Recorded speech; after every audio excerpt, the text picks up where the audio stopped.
What's the rationale behind no singing in church? What's the rationale? Great question. So the whole thing goes to what we call the epidemiology of this virus transmission. So COVID-19 is primarily spread through what we call droplet transmission, which means that it comes from the sort of the droplets that come out of our mouth and out of our nose.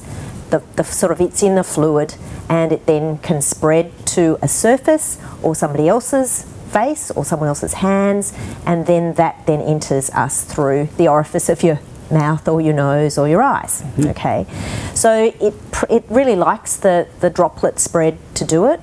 It's not so much of an aerosol spread. Now, the difference between aerosol is when it's just the virus in the air, okay?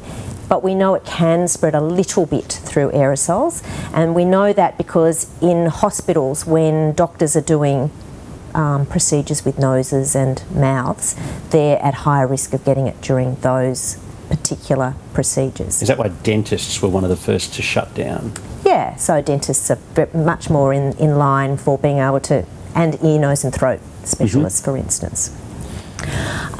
So going back to that sort of droplet thing, we know that when we speak, we actually do a sort of a spray of droplets that we often can't see. Which is, I guess, the reason for the 1.5 metres. Yes, exactly. Or the 1.5 metres is more to capture a sneeze or a cough, so that when someone who's actually got active infection, we look at how far they're likely to spread if that sneeze or cough isn't caught. So again, that goes to why it's so important to cover, in some way.